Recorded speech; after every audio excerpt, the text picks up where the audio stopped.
rush management relationship to finagle our way on the Def Jam showcase. We get up there, and they cut the mic off, and it felt like it was intentional because we wasn't Def Jam artists. We still was decided to perform anyway with the mics off. We ripped it down to a hand clap. This mics is off, and we gonna rip it down to a hand clap. Now, but everybody said a piece of something that I actually wanted to say before y'all said it. So I don't really know where to go with what I want to say, other than the first things that I want to do is directly thank, in order. Ralph McDaniels, I gotta thank you first. For every reason in the entire existence of hip hop, all of the things that I wasn't allowed to get to because I was too young to go. I used to stay up late at a Panamanian lady crib that used to babysit me named Aunt Mitzi. She got a son named Alfonso who used to go and bomb trains. And at night, he wouldn't let me come with him, but I used to see him make the big pilot markers before the pilot markers, where they would take the eraser from the chalkboard and rip a strip from it and fold it.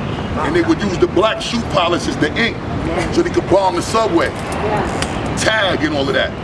And I used to watch him do these things in the crib, and I had to get up to go to school. Early in the morning, I had the 9 o'clock curfew, but the point that I'm trying to make is everything that I would be able to watch from Video Music Box when I wasn't old enough to go to Union Square or go to Latin Quarter, I used to see, the closest thing I was able to see was what I saw on Video Music Box. The closest things that I was able to hear in those moments was WHBI with Africa Islam and the Awesome Tool and the Supreme Team used to have their radio show, and I would make my pause tapes. I had a cousin named Sean Dew that used to go to Empire Skating Ring and Skate Key, and he used to come back and used to tell me, yo, I was actually at some of these things you're hearing. I'd go to school and I would front making my pause tape, and I'd sell it for $5. So the kids would think I was actually there, because I would front be like, yo, snuck in with the tape recorder and I was by the speaker. The dudes would be like, where you get this from? And I wouldn't want to tell nobody the station, because I was able to use those same $5 per tape to buy me a pair of Pumas, to buy me a pair of Adidas. When my moms wasn't with it to spend no $50, $60 on those sneakers, I was good with a $30 pair of Pro Keds, but I wasn't satisfied with it. Those things that I was seeing led to the desire and the passion and the inspiration to want to figure out how to rhyme, how to do graffiti, how to DJ, how to pop and breakdance. There was a kid named Johnny Juice Rosado, and I used to get in trouble all the time in Brooklyn. My mom's moved me to Long Island when I was 12. Juice was the closest thing to Crazy Legs that used to act like he was official Rocksteady in Long Island. And I used to see Juice, and he just was getting busy, super duper close to what I was seeing Legs doing on Beach Street and, in different areas. And Legs, I ain't gonna front, I got a lot of bruises and a lot of wounds trying to emulate what you was doing. Long story short, I want to thank you, Uncle Ralph. I want to thank you, Legs, for being the closest things to me being able to actually learn and experience hip-hop in a tangible way. Roxanne Shante and Dougie Fresh. Dougie before the Queen Roxanne Shante. I definitely wanted to be the nicest beatbox dude. When I learned how to beatbox, I wasn't rhyming yet. I moved to Long Island in '83. I was 12. I met Charlie Brown in a junior high school. He was nice, he was spitting already. I ain't had no concern with rhyming yet, but I wanted to be the nicest beatboxer because of you. I get to the school and I started beatboxing. Brown started rhyming. He started dissing me while I was beatboxing. I couldn't understand it, but I was confused because I'm like, should I stop beatboxing and get in my feelings and smack them? Or should I just keep beatboxing and act like I could control my emotions? I kept beatboxing.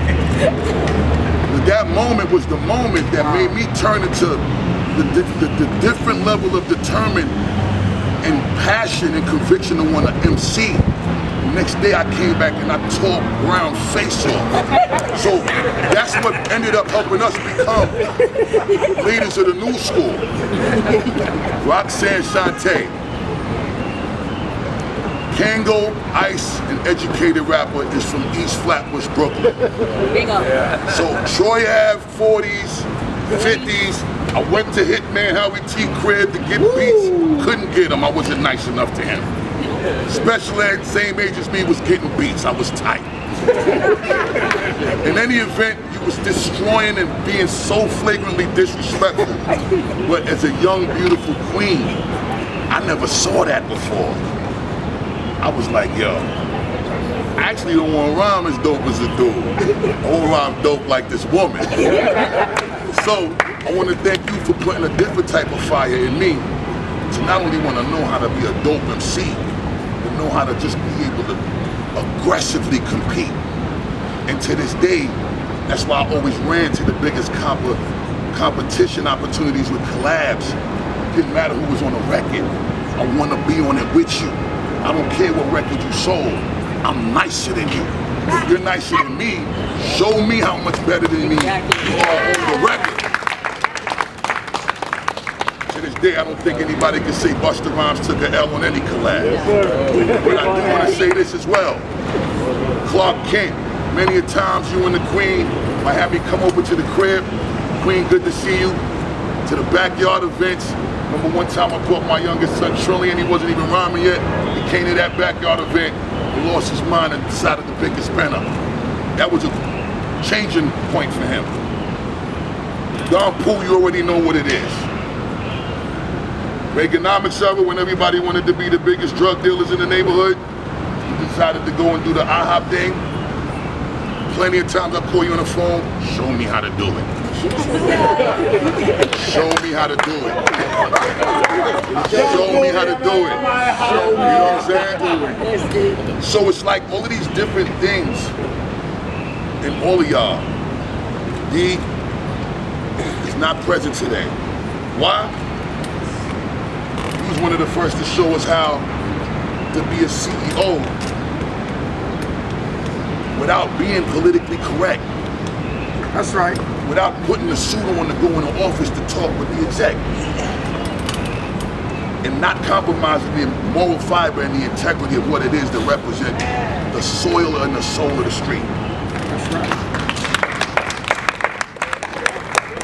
Seeing that was attractive as hell because it was like, you know, for the first time it was like, fuck the rules. But even though it was fuck the rules before that, excuse my language, please, I'm sorry. Excuse my language.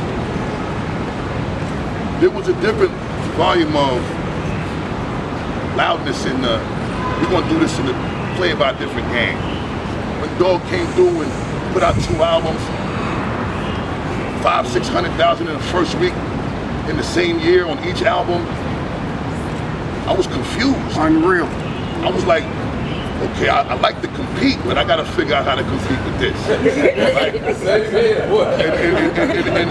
And again, all y'all here in front of me is a testament to what I am the complete embodiment of. I'm every single one of the ingredients. That's right. That created the Busta Rhymes feeding to the street. I'm the full course meal that y'all made. Y'all chef me up. You feel what I'm saying? Boom. From the set with Hype Williams, when we did Put Your Hands with my Oscar C at the Chambers in Center Street, right here. When we shot Put Your Hands in '97, to you being somebody that was running around in production, to now being the guy that is making movies, television series, directing most of my visuals for my last project, Extinction Level Event 2. To us continuing to plan how we're going to successfully execute Sledgehammer in the competition. I just want to thank you as well. And with all of that being said, again, I apologize for my language. I'm just so overwhelmed and excited to be able to be here, to have this opportunity to speak, be acknowledged in this way. Nita, Black, Latino, Asian, Caucus, Storm, Blitz, my whole team. Yes. Rest in peace, Chris Lighty.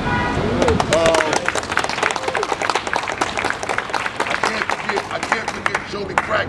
Joey Crack and me We never, ever, ever, you know, like sometimes you get those friendships and then y'all kind of grow apart and then y'all might come back, grow apart, you might come sometimes, you grow apart, never come back. That's never been me and crack. We've always been like peanut butter and jelly. That's right. And the dopest thing about crack is as time passed, crack is one of the dudes that come from the exact thing from Violator to just the alumni that has continued to evolve in such a beautiful way to become a better him. And crack is probably one of my closest and greatest inspirations because crack is the dude I call right now on the phone and be like, yo, especially during pandemic, we wasn't on the road. Everything was closed. Crack said, yo, I'm gonna get this biggest show on the gram, and I'm gonna get this money in the crib.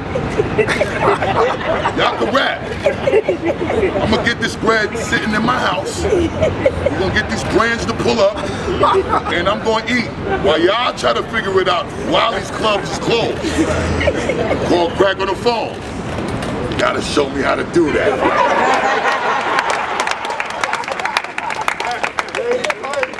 You know what I'm saying? So the beautiful thing is we do have this fraternity where we should be able to pull from each other as resources, teach each other, inspire each other, fuel each other with the information.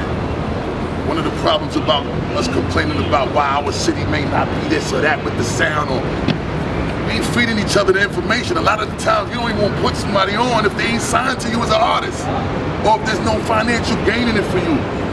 For me, Cold Crush, Kaz, I wanted to be like Kenny, put his arm around me, gave me the jewels. Chuck D gave me the jewels.